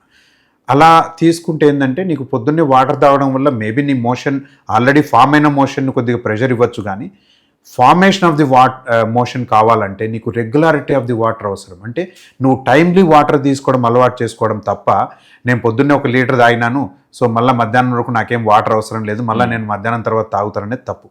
నువ్వు పొద్దున తాగు, కావాలంటే ఇంటర్మీడియట్గా ప్రతి టైంలో వాటర్ తాగుతూ ఉండు. అది నీ డైజెస్టివ్ సిస్టమ్ని, నీ యూరినరీ సిస్టమ్ని రెండింటిని చాలా యూస్ఫుల్. అది సింపుల్ థింగ్. మనం ఇప్పుడు చాలామంది చేస్తే యూజ్ ఉండేది అనేది రెగ్యులర్గా వాటర్ ఇంటేక్. ఓకే, అది ఇంకా చాలామంది అంటే మీరు ఈ డిస్కషన్ వచ్చింది కాబట్టి యంగ్ ఫీమేల్స్, మనం పిల్లలు ఇప్పుడు స్కూల్స్కి పంపిస్తాం కదా, ఫీమేల్స్ కామన్గా ఏంటంటే ఇండియన్ సిస్టంలో ఇప్పటికీ ఉంది, అది మనం మార్చలేం. వాళ్ళు ఏంటంటే ఇప్పుడు యూరిన్ పోవాలనుకోండి వాళ్ళు ఆపుకుంటారు. ఎందుకు ఆపుకుంటారు అంటే సరే అంటే వెళ్ళడానికి ఏమన్నా కష్టం వద్దామో, టీచర్ని అడగలేకుండడము. సేమ్ మోషన్ కూడా యూరిన్ అయినా మోషన్ అయినా కానీ వాళ్ళు ఆపుకోవడానికి ట్రై చేసే కొద్దిగా ఏంటంటే అది గట్టిదనం వచ్చేస్తుంది, వాళ్ళలో కాన్స్టిపేషన్ పెరుగుతుంది. వీళ్ళలో వాటర్ ఇంటేక్ రెగ్యులర్గా తీసుకోమంటాం. వాళ్ళ క్వశ్చన్ ఏముంటుందంటే వాటర్ ఇంటేక్ తీసుకున్నప్పుడు యూరిన్ వస్తుంది లేకపోతే మోషన్ వస్తుంటుంది కాబట్టి మేము తీసుకోము అందుకని. వీళ్ళల్లో ఈ కాన్స్టిపేషను, ఫిజర్స్, పైల్స్ చాలా పెరిగిపోతాయి. ఓకే. అందుకని మా దగ్గరికి ఎవరైనా చిన్నపిల్లలు వచ్చినా కానీ ఇప్పుడంతా మారిపోయిందమ్మా, అబ్బాయిలు అమ్మాయిలు పెద్ద డిఫరెన్స్ ఏం లేదు. You can go and you can ask the teacher and you can go. So అది చాలా ఇంపార్టెంట్, అంటే పిల్లల్లో చూసుకుంటే మెయిన్గా మనం. ఓకే. సో అట్లనే మనం వాటర్ ఇంటేక్ అనేది రెగ్యులర్గా తీసుకోవడం అనేది చాలా ఇంపార్టెంట్ దాన్ అంటే లీటర్లు ఒకసారి తాగేసి మళ్ళీ వదిలేయడం అనేది కుదరదు. ఓకే, మంచిది కాదు. ఓకే. అండ్ ఇంకొక క్వశ్చన్ అడగాలి సార్ నేను. కొంతమందికి మోషన్ వెళ్ళిన తర్వాత బాగా నీరసంగా ఫీల్ అవుతుంటారు. కొంతమంది యాక్టివ్గా ఉన్నా కూడా మోషను వెళ్ళలేక కూడా నీరసంగా ఫీల్ అవుతూ ఉంటారు. ఈ రెండింటికి డిఫరెన్స్ ఏంటి? ఎందుకు వాళ్ళు అంత అన్ఈజీగా ఫీల్ అయ్యి, అంటే చూడడానికి ఫిజికల్గా బాగున్నా కూడా హెల్తీ, అంటే బయట చూడడానికి బాగా మంచి ఫిజిక్తో ఉన్నప్పటికీ కూడా ఈ నీరసం అనే దాంట్లో బాగా వాళ్ళ డీలగా కనపడుతుంటుంది. అది మనకు చూసి అపిరెన్స్ అర్థమైపోతుంది.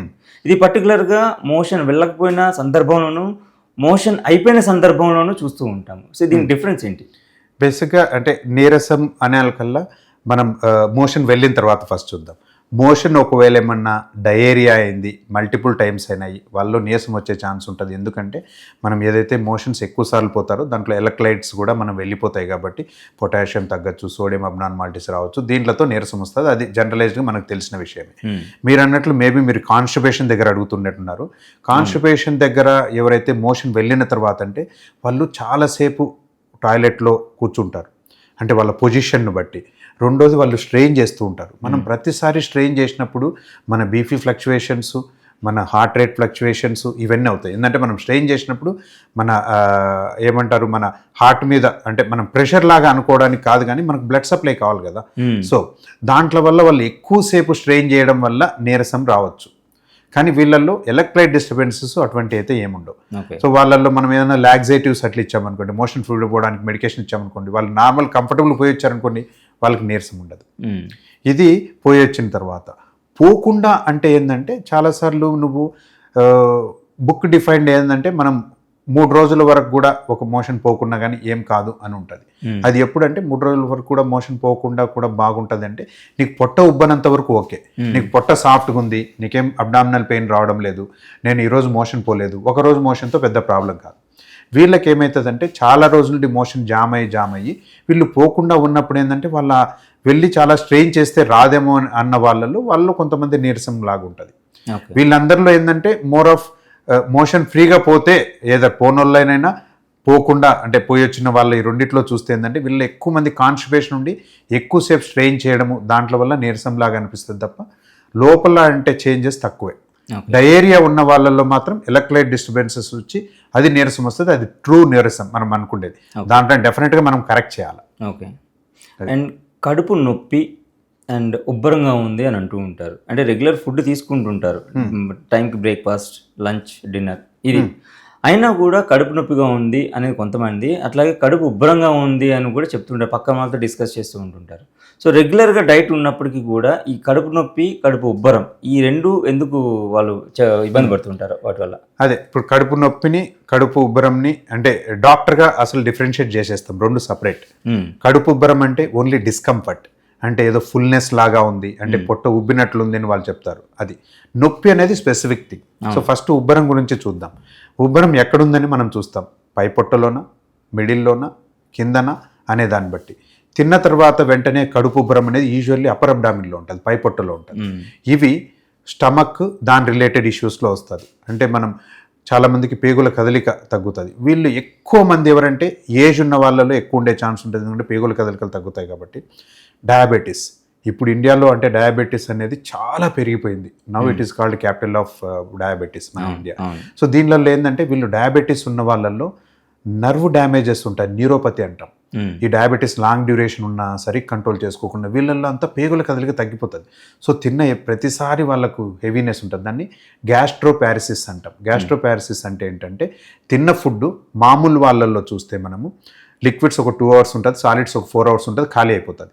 అదే ఈ ఏదైతే పొట్ట ఉబ్బరం అనే వాళ్ళల్లో చాలా మందిలో ఏంటంటే లిక్విడ్సే ఒక 2-3-4 hours ఉండడము, లేకపోతే సాలిడ్సే 4-5 hours 6 hours. కొంతమందికి అయితే మనం ఈ డయాబెటీస్ ఉంది, ఈ ఫుడ్ పొట్ట ఉబ్బరం మనం వాళ్ళు ఎప్పుడో రాత్రి 9 గంటలకు తింటారు, మనం పొద్దున్నే ఎండోస్కోపీ చేస్తే ఈవెన్ ఫుడ్ ఉంటుంది 9 గంటలకు, అంటే 12 hours డ్యూరేషన్ కూడా ఫుడ్ ఉంటుంది.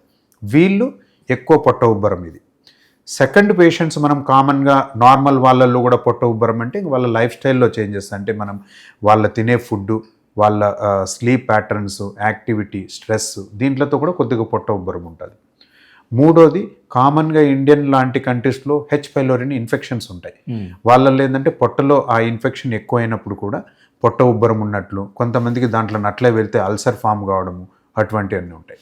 ఇవి ఉంటాయి కాబట్టి వాళ్ళకు మామూలుగా పొట్ట ఉబ్బరం ఉంటే మనం ఓవర్ ద కౌంటర్ మనం అందరికీ ఇచ్చినట్లే ఈ ప్యాంటప్రజోల్స్, ర్యాబిప్రజోల్స్, ఈ పీపీఐస్ అంటాం, ఇప్పుడు పీక్యాప్స్ అని కొత్తగా వచ్చాయి, ఇవి ఇస్తాము. వాళ్ళకు ఒక 2 weeks డ్యూరేషన్ చూడమంటాము. వాళ్ళకు బాగుందంటే సరే మళ్ళీ మీ లైఫ్ స్టైల్లో చేంజెస్ చేయండి, అది వదిలేసి అని చెప్తాం. స్టిల్ ఆ మెడికేషన్స్ తర్వాత కూడా వాళ్ళకి అట్లానే ఉంటే గో ఫర్ ఎండోస్కోపీ. ఇది అప్పర్ అబ్డామిన్కి. కొంతమందికి లోవర్ అబ్డామిన్లో ఫుల్నెస్ అంటాం. లోవర్ అబ్డామిన్లో ఫుల్నెస్ అంటే మెయిన్గా మనం 3 చూస్తాం. డిస్కంఫర్ట్ అయినా ఇది మగవాళ్ళల్లో, ఆడవాళ్ళలో అయినా కానీ, అంటే వాళ్ళ రీప్రొడక్టివ్ దాని రిలేటెడ్, అంటే ఫీమేల్స్లో అయితే వాళ్ళ మెన్స్ట్రుయేషన్స్ దాని రిలేటెడ్ ఒకటి ఉంటుంది. కిడ్నీస్, యూరినరీ బ్లాడర్ అవి కిందికి ఉంటాయి. మన గ్యాస్ట్రోఇంటెస్టైనల్ చూస్తుంటే పెద్ద ప్రేగు ఉంటుంది అక్కడ. సో ఈ డిసీజెస్లో లోవర్ అబ్డామిన్లో డిస్కంఫర్ట్ కానీ లేకపోతే ఉబ్బరం కానీ ఉంటుంది. కొంతమందికి మోషన్ ఫ్రీగా వెళ్ళిపోతే వాళ్ళకి ఉబ్బరం తగ్గిపోతుంది. దట్ ఈస్ మనం అదే మోషన్ కాన్స్టిపేషన్ దాని రిలేటెడ్ ఇష్యూస్ లాగా చూస్తాం. ఇది ఉబ్బరం గురించి. Pain is a specific thing. అంటే పెయిన్ ఉంది అంటే ఆ నొప్పి అనేది వచ్చినారంటే దాన్ని మనం క్వాడ్రంట్స్గా డివైడ్ చేస్తాం. మన అబ్డామిన్, మన పొట్టని పైన, బొడ్డు దగ్గర, కింద, రైట్ పైన కింద, లెఫ్ట్ పైన కింద, అలా చూస్తాం. సో మనం ఎక్కడ పెయిన్ ఉంటుంది అనేది కామన్గా అప్పర్ అబ్డామిన్లో మనం మాట్లాడితే పెయిన్ ఉందంటే 3 కారణాలు మెయిన్గా మనం చూస్తాం. ఒకటి అల్సర్స్. అల్సర్స్ అంటే పొట్టలో కానీ చిన్న ప్రేగులో కానీ అల్సర్స్ ఉన్న వాళ్ళలో పెయిన్ వస్తుంది. ఇది క్లాసికల్గా నైట్ టైం పెయిన్ ఉంటుంది. అంటే వాళ్ళకి నిద్రలో 2కు 3కు పెయిన్ వచ్చేసి వాళ్ళు నిద్రలేసి ఉంటుంది. ఎక్కువ పెయిన్ ఉండదు. చాలా మందికి అల్సర్స్ వస్తే పెద్దగా పెయిన్ వస్తుంది. గ్రోనింగ్ పెయిన్ అంటాం దాన్ని కరెక్ట్గా మనం వర్డింగ్ ఇస్తే. అంటే మైల్డ్గా పెయిన్ ఉంటుంది. దానికోసం వాళ్ళు లేస్తారు, కొద్దిగా వాటర్ తాగుతారు, మళ్ళీ పడుకుంటారు, ఇట్లా ఉంటారు. అదే నువ్వు గాల్ బ్లాడర్లో స్టోన్స్ ఉంటాయి, అంటే మనం పిత్తాశయంలో రాళ్ళు, ప్యాంక్రియాస్ ప్రాబ్లమ్స్ ఉంటాయి. ఇవి సడన్ ఆన్సెట్ సిగ్నిఫికెంట్ పెయిన్. అంటే వాడు పేషెంట్కి తెలిసిపోద్ది, ఓకే నాకు ఇది చాలా ప్రాబ్లం ఉంది, నేను ఇప్పుడు హాస్పిటల్కి వెళ్ళాలా. ఇవి 2 చాలా సిగ్నిఫికెంట్ పెయిన్స్. ఇవి అప్పర్ అబ్డామిన్లో చూస్తాం కామన్గా. మిడ్ అబ్డామిన్ అంటే మధ్యలో మనం బొడ్డు దగ్గరకు వచ్చేకల్లా సిగ్నిఫికెంట్ పెయిన్ ప్యాంక్రటైటిస్తో కూడా చూడొచ్చు, ఎందుకంటే అది ఓవర్లాపింగ్ ఉంటుంది కాబట్టి. కామన్గా చిన్న ప్రేగు ప్రాబ్లమ్స్లో మనము బొడ్డు దగ్గర పెయిన్ చూస్తాం. అంటే ఎవరికైనా చిన్న ప్రేగు ఇన్ఫెక్షన్స్ వచ్చినాయి అంటే బయట ఫుడ్ తిన్నాము, ఇన్ఫెక్షన్ అయింది, డయేరియా అయింది, దాంట్లలో మిడ్ అబ్డామిన్లో వస్తుంది. కొంతమందికి అక్కడ ఏమన్నా అంటే అబ్స్ట్రక్షన్ అంటాం, పేగు ఆగిపోయినా కానీ అక్కడ పెయిన్ వచ్చే ఛాన్స్ ఉంటుంది. ఇంకా లేదు కొంతమందికి చర్మము, దానిలో అంబెల్క్ హెర్నియాస్ అంటాం, దాంట్లో లోకలైజ్డ్గా పెయిన్ వస్తుంది. కిందికి వచ్చాం మనం పెయిన్ అంటే మనం మాట్లాడుకున్నట్టు పెద్ద ప్రేగులో ప్రాబ్లమ్స్ ఉంటే లోవర్ అబ్డామిన్లో పెయిన్ ఉండే ఛాన్స్ ఉంటుంది. దీనివల్ల మనం పెయిన్లో ఎక్కువ మనం ఇంపార్టెన్స్ ఇవ్వాల్సింది కుడి పక్కన కింద పెయిన్. కుడి పక్కన కింద పెయిన్ ఎందుకు మనం ఇంత ఇంపార్టెన్స్ ఇవ్వాలంటే అక్కడ అపెండిక్స్ ఉంటుంది. మనం ఏదైనా కానీ ఎర్లీగా దాంట్లో మనం, అంటే ఎవరికైతే అపెండికులర్ పెయిన్ ఉంటుందో ముందైతే డైరెక్ట్ సర్జరీ అయిన వాళ్ళు ఇప్పుడు యాంటీబయాటిక్స్ ఇస్తున్నారు. కొంతమందికి తగ్గితే కొన్ని రోజులు వెయిట్ చేస్తున్నారు, లేకపోతే సర్జరీకి వెళ్తున్నారు. పెద్ద ప్రేగు చిన్న ప్రేగు కలిసే పార్ట్. ఇది కూడా అన్ని ఇన్ఫెక్షన్స్ అంటే గ్యాస్ట్రోఎంటరైటిస్ ఏదైతే ఉంటామో కామన్గా మనం ఇన్వాల్వ్ అయ్యేది అది. ట్యూబర్క్లోసిస్ ఇండియాలో మనము ఏదైతే టీబీ అంటే మనకి ఏంటంటే ఛాతి టీబీ అని ఉంటుంది, కాదు, పొట్టలోకి సంబంధించిన దాంట్లలో టీబీ చిన్న ప్రేగు పెద్ద ప్రేగు కలిసే దగ్గరలో వస్తుంది. అమీబియాసిస్ అంటాం, అది అక్కడే వస్తుంది. టైఫాయిడ్ అంటాం, అది అక్కడ వస్తుంది. సో ఈ రైట్ సైడ్ లోవర్ అబ్డామినల్ పెయిన్కి ఏదైతే ఉందో ఇవన్నీ కారణాలు. సో మనం పేషెంట్ ఎప్పటి నుండి ఉంది, ఎంత డ్యూరేషన్ ఆఫ్ ఇల్నెస్, వీళ్ళకి ఫీవర్ ఉందా లేదా, వాళ్ళకి మనం కొన్ని టెస్టులు చేస్తే తెల్ల రక్త కణాలు పెరిగినాయా లేదా, లేకపోతే అట్లీస్ట్ ఒక అల్ట్రాసౌండ్ చేసుకుంటే దాంట్లో ఏమన్నా ఫైండింగ్స్ ఉన్నాయి, అవసరమైతే సిటీ స్కాన్, దీన్ని బట్టి మనం ట్రీట్ చేస్తాం. ఎందుకంటే నేను చెప్పిన ప్రతి ఒక్కదానికి ట్రీట్మెంట్ ఈజ్ డిఫరెంట్. అందుకని డెఫినెట్గా నువ్వు పెయిన్ వచ్చినప్పుడు మాత్రం డెఫినెట్గా డాక్టర్ దగ్గరకు వచ్చి ఐడెంటిఫై చేసుకుని దాన్ని ట్రీట్ చేసుకోవడం బెటర్. దాన్ని మనం అంటే ఒక పెయిన్ కిల్లర్ మనం ఓవర్ ద కౌంటర్ వేసుకోకూడదనేం కాదు, కానీ వేసుకున్నప్పుడు మనకు వెంటనే తగ్గకుండా అంటే maybe less than 12 hours 24 hours రావడం బెటర్. ఎందుకంటే కొన్ని మనం ఎర్లీగా ట్రీట్ చేస్తే బెటర్.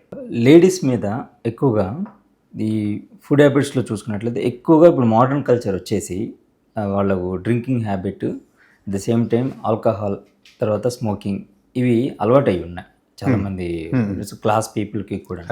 సో వీళ్ళలో గ్యాస్కి సంబంధించి, గ్యాస్ట్రోఎంటరాలజీకి సంబంధించి ఎటువంటి డిసీజెస్ వచ్చే అవకాశాలు ఉన్నాయి, అండ్ వాళ్ళు రెక్టిఫై చేసుకోకపోతే ఫర్దర్ అంటే వాళ్ళు ఫ్యామిలీ ప్లానింగ్ అంటే పిల్లల కోసం ప్లాన్ చేసుకున్నప్పుడు అది బేబీ మీద ఎఫెక్ట్ అయ్యే ఛాన్సెస్ ఎంతవరకు ఉన్నాయి? అది చాలా గుడ్ క్వశ్చన్. ఎందుకంటే ఇప్పుడు అర్బనైజేషన్ అయ్యే కొద్దీ అంటే మేము అట్లీస్ట్ చిన్నప్పుడుగా ఒక ఫీమేల్ అంటే మనం అట్లీస్ట్ ఇండియన్ కల్చర్లో తాగుతున్నట్టు వీళ్ళు తాగుతున్నప్పుడు ఐడెంటిఫికేషన్గా ఉండేది. ఇప్పుడైతే అంటే సోషల్ డ్రింకింగ్ అనేది చాలా కామన్ అయిపోయింది. బుక్ రిటర్న్ అయితే మాత్రం 20 grams అంటే మేల్స్తో పోల్చుకుంటే నువ్వు half of the amount alcohol intake ఉన్నా కానీ you will get the disease.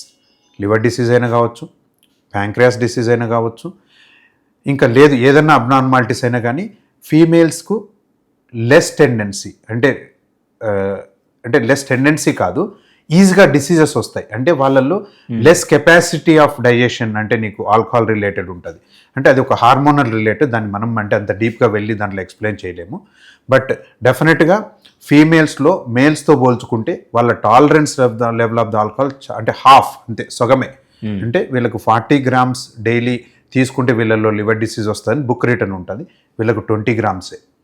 So వీళ్ళకు మీరు అన్నట్లు ఇప్పుడు వాళ్ళ ఏజ్ యంగ్ ఉంది, వీళ్ళు ఆల్కహాల్ అంటే రెగ్యులర్గా తీసుకుంటున్నారు, వీళ్ళు if it is greater than 20 grams per day మనం అనుకున్నట్టు బుక్ రిటర్న్ అయినా కానీ వీళ్ళల్లో లివర్ డిసీజెస్ కానీ ప్యాంక్రియాటిక్ డిసీజెస్ కానీ కొంతమందికి వీళ్ళు ఆల్కహాల్తో పాటు తినే ఫుడ్ ప్యాటర్న్స్ దాంట్లో కూడా ఒబేసిటీ కూడా పెరిగింది. సో మనం ఏంటంటే మామూలు ఫుడ్తో తినడానికి మనం ఆల్కహాల్ రిలేటెడ్ ఫుడ్స్ తినడానికి కూడా మనం తీసుకునే ఫుడ్ న్యూట్రిషన్ ఎక్కువ ఉంటుంది. సో ఒబేసిటీ పెరగడం కానీ ఇవన్నీ కూడా వీళ్ళల్లో పీసీఓఎస్ అంటాం, అంటే పాలిసిస్టిక్ ఓవేరియన్ ప్రాబ్లమ్స్ రావడము, ఫర్టిలిటీ ప్రాబ్లమ్స్ రావడము. దాంట్లో మీరు అన్నట్లు ఒకవేళ బేబీకి అంటే వాళ్ళు తీసుకున్న అంటే వాళ్ళు ప్రెగ్నెన్సీలో ఉండి ఆల్కహాల్ తీసుకుంటే డెఫినెట్గా బేబీ గ్రోత్ కానీ లేకపోతే ఓవరాల్ వాళ్ళ pregnancy will be a high risk pregnancy. ఒకవేళ లేదు వాళ్ళు అవాయిడ్ చేసినారు అయినా కానీ వాళ్ళు దానికంటే ముందు ఎక్కువ అంటే తీసుకొని ఉన్నారు, వాళ్ళ లివర్లో ఏమన్నా ఇష్యూస్ ఉన్నాయి లేకపోతే ప్యాంక్రియాటిక్ ఇష్యూస్ ఏమైనా ప్రీవియస్గా వచ్చినాయంటే వీళ్ళలో their pregnancies will be high risk. And వాళ్ళకి పుట్టబోయే పిల్లల్లో కూడా ప్రాబ్లమ్స్ ఉంటాయి. మేబీ ఐయుజిఆర్స్ అంటాం, అంటే పుట్టే బిడ్డ చాలా తక్కువ వెయిట్తో పుట్టడాలు లేకపోతే వాళ్ళు పుట్టిన తర్వాత వాళ్ళకి ఇన్ఫెక్షన్ రావడాలు అయితే అవుతాయి. ఓకే. సో ఓవరాల్గా ఈ అలవాట్లు ఏదైతే ఉన్నాయో మేల్స్లో కానీ ఫీమేల్స్లో కానీ చాలా ఇంపార్టెంట్. మీరు అడిగినట్లు నాకు ఆప్షన్ ఇస్తే ఫీమేల్స్లో అయితే అది మోర్ ఇంపార్టెంట్, ఎందుకంటే వాళ్ళకు సుగంతోనే మనకు అంటే ఎవరికైతే మేల్స్కు వచ్చే డిసీజ్ సుగంలోనే వస్తున్నాయి. సో ఇంకా అంటే తక్కువ కన్జ్యూమ్ చేయడం వల్లనే వస్తున్నప్పుడు మనం ఇంకా చాలా జాగ్రత్తగా ఉండడం చాలా ఇంపార్టెంట్. ఓకే. అండ్ మనం రెగ్యులర్గా ఈ మధ్య కాలంలో ఒక లాస్ట్ 10 years నుంచి చూసుకున్నట్లయితే గ్యాస్ ప్రాబ్లం ఉంది అనేసి టక్కున ఒక ట్యాబ్లెట్ వేసేసుకుంటున్నారు. సో ఈ ట్యాబ్లెట్ కూడా బిఫోర్ బ్రేక్ఫాస్ట్ అండ్ ఒకవేళ పొరపాటున నైట్ కనుక వేసుకున్నట్లయితే అంటే మధ్యాహ్నం తర్వాత ఆ గ్యాస్ ప్రాబ్లం ఉందని అంటే బిఫోర్ మీల్స్ అంటే డిన్నర్కి ముందు ఒక 15-20 నిమిషాల ముందు ఒక క్యాప్సూల్ వేసుకుంటున్నారు అనేది రెగ్యులర్గా అలవాటు అయిపోయింది వాళ్ళకి. అసలు ఒక గ్యాస్ట్రోఎంట్రాలజిస్ట్గా మీరు ఇచ్చే సలహాలు ఏంటి దీనికి సంబంధించి? అది ఇప్పుడున్న అంటే బర్నింగ్ టాపిక్ అనుకో అది. ఎందుకంటే బేసిక్గా మనకు ఓవర్ ద కౌంటర్ మెడికేషన్స్ దొరుకుతున్నాయి కదా అని మనం అంటే ఇష్టం వచ్చినట్లు వాడుకోవడం అయితే అస్సలు తగదు. రెండోది ఏంటంటే ఇప్పుడు ఏదైతే ట్యాబ్లెట్ మనం మాట్లాడుతాం, మీరు మాట్లాడేది ప్యాంటప్రజోల్, రాబిప్రజోల్, ఎసోప్రజోల్, డెక్స్లాన్సోప్రజోల్, ఇప్పుడు పీక్యాప్స్ అని కొత్తగా వచ్చాయి, వనప్రజోల్ అని కొత్తగా మెడికేషన్స్ వచ్చాయి. అది వాళ్ళు ఏదంటే మామూలుగా పీపీఐస్ అయితే యూజువల్లీ పొద్దున్నే మొదలైనప్పుడు తీసుకోమంటాం, ఎందుకంటే అప్పుడు మనం యాసిడ్ సెక్రెటింగ్ ఏదైతే సెల్స్ ఉంటాయో అవి చాలా యాక్టివ్ ఉంటాయి. నువ్వు ఒక్కసారి అప్పుడు ట్యాబ్లెట్ తీసుకున్నావంటే అది రోజంతా సప్రెస్ అవుతాయి కాబట్టి అక్కడ చాలా ఎఫెక్టివ్ ఉంటుంది. సో ఆ ట్యాబ్లెట్ను మనం మళ్ళీ తీసుకున్నా కానీ ఎఫెక్ట్ ఉంటుంది. కానీ ఒకటి గుర్తుపెట్టుకోవాల్సింది ఏంటంటే ఎవరైతే ఓవర్ ద కౌంటర్ మెడికేషన్స్ వాడుతున్నారో నీకు ఎవరికైతే ఇది over the counter medications 2 weeks కంటే ఎక్కువ అవసరం పడుతుందంటే డెఫినెట్గా డాక్టర్ని కలవాలా. మేబీ నీది సింపుల్ గ్యాస్ ప్రాబ్లం కాకపోవచ్చు, లోపల అల్సర్స్ కానీ వయసు పైపడిన వాళ్ళు క్యాన్సర్స్ కూడా ఉండొచ్చు, జాగ్రత్తగా ఉండాలి. రెండోది ఏంటంటే మనం ఇప్పుడున్న ప్రాబ్లమ్స్లో మనం ఇప్పుడు మాట్లాడుకున్న లైఫ్ స్టైల్ ఇవన్నీ మెడికేషన్స్తో ఈ లైఫ్ స్టైల్ని సప్రెస్ చేయడానికి ట్రై చేస్తున్నాం మనం డెఫినెట్గా. అంటే ఏంటంటే నేను ఒక ట్యాబ్లెట్ వేసుకొని నా ఇష్టం వచ్చింది నేను తిని దాన్ని సప్రెస్ చేయడానికి ట్రై చేస్తున్నాం, కానీ అది లాంగ్ డ్యూరేషన్ పనికిరాదు. అది చేయడం వల్ల ఏంటంటే మన బాడీలో ఒబేసిటీ పెరగడం దానివల్లనే. ట్యాబ్లెట్ వేసుకుంటున్నాం, నాకు ఇష్టం వచ్చిన నేను తింటున్నాం, సప్రెస్ చేస్తున్నాం నేను సిమ్టమ్ని, సో నాకంతా న్యూట్రిషన్ ఎక్కువైపోతుంది, నాకు ఒబేసిటీ వస్తుంది, డయాబెటీస్ వస్తుంది, లేకపోతే అదర్ రిలేటెడ్ ప్రాబ్లమ్స్ ఇప్పుడు కొలోనిక్ క్యాన్సర్స్ ఏదైనా కానీ ఒబేసిటీతో పెరుగుతాయి. సో ఇవన్నీ ఇప్పుడు ఇంతకుముందు ఏమైంది, నేను ట్యాబ్లెట్ వేసుకుంటున్నాను, ఎంతోమంది వేసుకుంటున్నాను, ఏం కావడం లేదండి. కానీ రీసెంట్ స్టడీస్ అంటే మేబీ ఇప్పుడు ఒక 3-4 ఇయర్స్ ఇప్పుడు స్టడీస్లో ఏముందంటే, నువ్వు గ్యాస్ ట్యాబ్లెట్స్ ఏదైతే పీపీఎస్ అంటామో లేకపోతే ర్యాపిప్రోజోల్ ప్యాంటోప్రోజోల్ వేసుకునే వాళ్ళల్లో బోన్ రిజార్ప్షన్ అంటే ఏంటంటే మనకు యాసిడ్ తగ్గడం వల్ల మనకు కాల్షియం అబ్నార్మాలిటీస్ వచ్చి బోన్ వీక్ అవుతుంది. రీనల్ ట్యూబులార్ యాసిడోసిస్ అంటే రీనల్ రిలేటెడ్ ప్రాబ్లమ్స్. కొంతమందికి మనం డైరెక్ట్ ఎండోస్కోపీ చేస్తే దాంట్లో కార్సినాయిడ్స్ అని చిన్న చిన్న గడ్డలు, ఇవి లాంగ్ డ్యూరేషన్ ఈ పీపీఎస్ వేసుకునే వాళ్ళల్లో ఉంది. ఓకే, పేషెంట్స్ వైజ్ నా సజెషన్ అయితే ఫస్ట్ ఏదైనా మెడికేషన్ రిక్వైర్మెంట్ ఉంటే తప్ప తీసుకోవద్దు. ఆ రిక్వైర్మెంట్ ఏంటంటే నువ్వు లైఫ్ స్టైల్లో చేంజెస్ చేసినావు అయినా నీకు టాబ్లెట్ రిక్వైర్మెంట్ ఉంది, దెన్ టేక్ ఇట్. బట్ నీకు అటువంటి పరిస్థితి ఉందంటే డాక్టర్ దగ్గరకు వచ్చేసి నువ్వు కనుక్కోవాలా, అసలు నాకు ఏ ప్రాబ్లం వల్ల నేను ఈ టాబ్లెట్ తీసుకోవాల్సిన అవసరం వస్తుంది. ఏదన్నా టెంపరీగా అంటే ఇప్పుడు నేను కంపల్సరీగా ఒక పార్టీ అటెండ్ కావాలా, లేకపోతే అట్లాంటి ఉన్నప్పుడు అప్పుడు ఒక టాబ్లెట్ తీసుకొని మిగతా చోట్ల నేను అంత బాగా స్ట్రిక్ట్గా ఉన్నాను, నాకేం అవసరం లేదు అంటే పెద్ద ప్రాబ్లం కాకపోవచ్చు. కానీ నేను రెగ్యులర్గా అదే తీసుకోవాల్సిన అవసరం వస్తుందంటే డాక్టర్ని కలవాలా. ప్రతి మెడికేషన్కి ఏ టాబ్లెట్ మనం బయట నుండి తీసుకున్నా దానికి రిలేటెడ్ సైడ్ ఎఫెక్ట్స్ ఉంటాయి. మనం ఎఫెక్ట్ను తీసుకోవాలి కానీ దాని సైడ్ ఎఫెక్ట్స్ను కూడా కంపల్సరీ కన్సిడర్ చేయాలి. ఓకే. అండ్ కొంతమంది మధ్యాహ్నం లంచ్ అవాయిడ్ చేసి లేట్ నైట్గా అంటే పర్ఫెక్ట్ టైం కూడా కాకుండా లేట్ నైట్గా ఫుడ్ తీసుకుంటారు. అయితే ఈ తీసుకునే ఫుడ్ హెవీగా అంటే లైక్ బిర్యానీస్ లాంటివి అనుకుందాం, హెవీగా తీసుకుని మోతాదు కంటే ఎక్కువ తీసుకున్న తర్వాత సో మార్నింగ్ వాళ్ళకి డైజెస్టింగ్ సిస్టంలో కొంచెం అన్ఈజీనెస్ నుండి మోషన్ వెళ్ళకపోవడంతో లంచ్ వరకు మళ్ళీ వాళ్ళు మార్నింగ్ ఏం తీసుకోరంటే ఈ లేట్ నైట్ తీసుకున్న ఫుడ్ మళ్ళీ నెక్స్ట్ డే మధ్యాహ్నం వరకు ఎఫెక్ట్ చూపిస్తుంది. సో చూపించడం మూలన గ్యాస్కి రిలేటెడ్గా ఎలాంటి ప్రాబ్లమ్స్ వస్తాయి వీళ్ళకి, ఇటువంటి వాళ్ళకి. అండ్ చాలామంది ఏం చెప్తారంటే లేట్ నైట్ డిన్నర్ చేసిన వాళ్ళు మార్నింగ్ బ్రేక్ఫాస్ట్ అవాయిడ్ చేసినా మంచిదే అనే సలహాలు కూడా కొన్ని మధ్యకాలం నేను చూశాను నేను. సో ఇది ఎంతవరకు కరెక్ట్? ఫస్ట్ ఏంటంటే మనము మామూలుగా క్లాసికల్గా ఎవరు మాట్లాడినా కానీ బ్రేక్ఫాస్ట్ మంచిగా తీసుకోండి, లంచ్ కొద్ది తగ్గించండి, డిన్నర్ చాలా తక్కువ తీసుకోమంటాం. ఎందుకంటే మనం ఫిజియలాజికల్గా చూస్తే మనం పొద్దున్న లేచిన తర్వాత మన డైజెస్టివ్ సిస్టమ్ కానీ మన న్యూరలాజికల్ సిస్టమ్ కానీ మన యాక్టివిటీ కానీ ఇవన్నీ కూడా డే ప్రోగ్రెస్ అయ్యాలకల్లా కొద్దిగా తగ్గుతూ వస్తాయి. నేను పొద్దున్న లేచినప్పుడు అంటే నాకు ఒక వెనక్కి వద్దాం, అప్పుడు స్లీప్ ఉంది, నువ్వు అడిక్వేట్ స్లీప్ ఉందంటే నీ సిస్టమ్ అంతా రీజనరేట్ అవుతుంది అనుకో, అంటే రీసెట్ అవుతుంది పొద్దునకి. సో నువ్వు అంటే మైండ్ వైజ్ కానీ బాడీ వైజ్ కానీ rest is very very important. ప్రతి ఒక్క మనకి ఎలా రెస్టో మన ప్రతి కణానికి రెస్ట్ కూడా అవసరం. సో అలానే మనం ఏంటంటే స్లీప్ బాగుందనుకోండి, దెన్ మనం మొదలుపెట్టిన డే అంతా బాగుంటుంది. సో అప్పుడు మనం ఫస్ట్ యాక్టివ్గా ఉంటాం. మనం తీసుకునే మీల్ ఎంత హెవీ మీల్ అంటే కొద్దిగా హెవీ మీల్ అయినా కానీ పొద్దున్న బ్రేక్ఫాస్ట్ అయినా కానీ మనం టువర్డ్స్ ఈవినింగ్కి దాన్ని బాగానే అంటే లేకపోతే మధ్యాహ్నానికి డైజెస్ట్ చేసుకోవడానికి అవుతుంది. నెక్స్ట్ మనం లంచ్కి వచ్చేకల్లా టైం, మళ్ళీ నైట్ మీల్.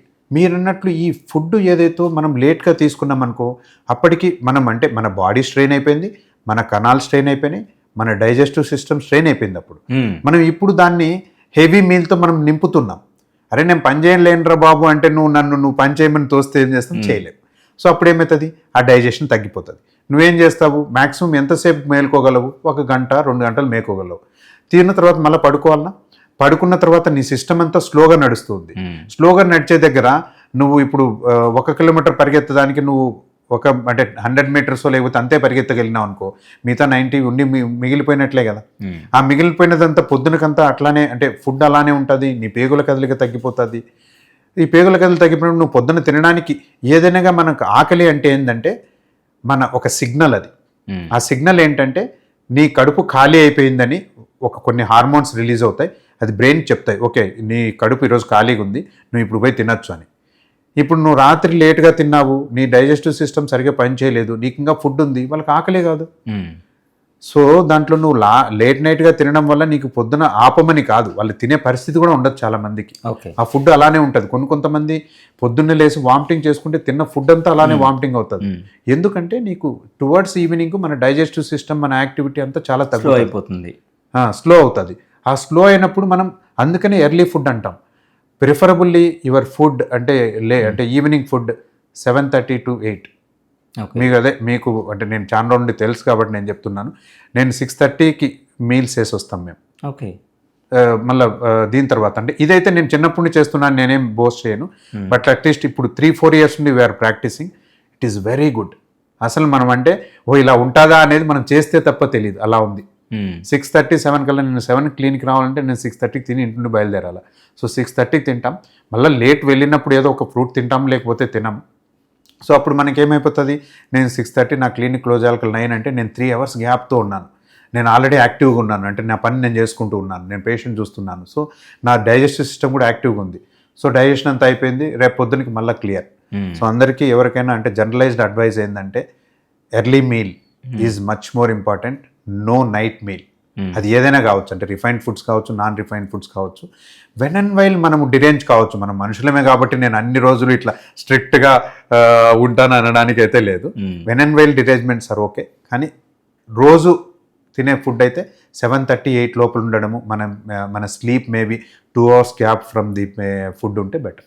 ఓకే. అండ్ ఫైనల్గా ఒక క్వశ్చన్ సార్, ఇప్పుడు పెద్ద ప్రేగు క్యాన్సర్ గురించి మనం స్టార్టింగ్లో మాట్లాడుకున్నట్లు, సో దీనికి సంబంధించి సర్జరీస్ కనుక చేయాల్సిన సందర్భాలు కనుక వస్తాయి, సో ఎలాంటి సర్జరీస్ మనం ప్రిఫర్ చేయొచ్చు? అంటే ఓపెన్ సర్జరీస్ ఉన్నాయి, అండ్ లాప్రోస్కోపీ సర్జరీస్ ఉన్నాయి, అండ్ ఇప్పుడు కొత్తగా రోబోటిక్ టెక్నాలజీ దీని మీద చేసినటువంటి సర్జరీస్ కూడా ఉన్నాయి. సో ఏది ప్రిఫరబుల్, ఏది దేనికి ఎక్కువ లాభాలు ఉన్నాయంటారు? ఫస్ట్ ఒక కొలోనిక్ క్యాన్సర్స్ దానికి సంబంధించి వచ్చిన తర్వాత ఫస్ట్ మనం స్టేజ్ చేయాలి డిసీజ్ని. అంటే మనం ఏదైనా ఒక పేగుకు సంబంధించిన క్యాన్సర్ అనుకుంటే దాంట్లో ఫస్ట్ మనం చేసినప్పుడు కొలనోస్కోపీ, దాంట్లో బయాప్సీ చేస్తాం. బయాప్సీ చేసి మనం ప్రూవ్ చేస్తాం అసలు ఇది క్యాన్సరా కాదా. చూసినంత తరపు మనకు అంటే గ్యాస్ట్రోంటాలజిస్ట్ చూస్తే చెప్పొచ్చు ఓకే ఇది క్యాన్సర్ లాగా ఉంది, అంతేగాని 100% is from biopsy. So biopsy prove చేసాం. అయిన తర్వాత ఇప్పుడు పెట్ స్కాన్ అని ఒకటి ఉంటుంది. పెట్ అంటే మొత్తం మనం బాడీని అంతా స్కాన్ చేస్తారు, ఈ క్యాన్సర్ అనేది లోకలైజ్డ్గా ఉందా, బయటికి వెళ్ళిందా. లోకలైజ్డ్గా ఉన్న క్యాన్సర్స్ అయితేనే మనం చాలామంది సర్జికల్గా ఫిట్ ఉంటారు. బయటికి వెళ్ళిన క్యాన్సర్స్ ఉంటే కొన్నిసార్లు సర్జరీ చేసే ముందే కొన్ని కీమోథెరపీ, ఇమ్యూనోథెరపీ మెడికేషన్స్ ఇచ్చి దాన్ని కొద్దిగా సైజ్ తగ్గి కంట్రోల్ చేసి మళ్ళీ సర్జరీ చేస్తారు. ఈ ప్రివ్యూ అంతా మనం ఆంకాలజిస్టు లేకపోతే సర్జన్స్ బేసిక్గా తీసుకుంటారు. యాజ్ ఎ గ్యాస్ట్రోంటాలజిస్ట్ నా సైడ్ నుండి మనం మా పేషెంట్స్కి ఏం చెప్తామంటే లోకలైజ్డ్ డిసీజ్ ఉంటే మనం వీళ్ళు ఫిట్ ఫర్ సర్జరీ అనుకున్నాం అనుకోండి.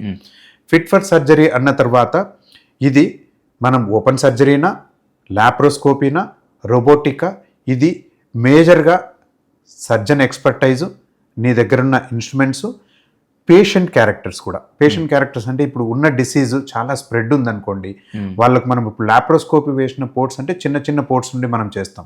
చాలామంది ఇప్పుడు లాప్రోస్కోపీ ఎంత డెవలప్ అయిందంటే ఎంత పెద్ద సర్జరీనైనా వాళ్ళు లాప్రోస్కోపీలో చేసేంత ఉంది. ఇప్పుడైతే హైదరాబాద్లో చాలామంది సర్జన్స్ దే కెన్ డూ లాప్రోస్కోపికల్లీ.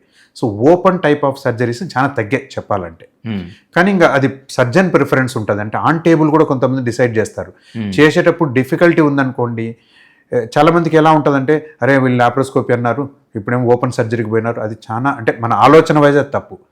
ఒక సర్జన్ లాప్రోస్కోపీతో మొదలుపెట్టి ఓపెన్కి పోయినాడంటే హీఈస్ డూయింగ్ గుడ్ అని.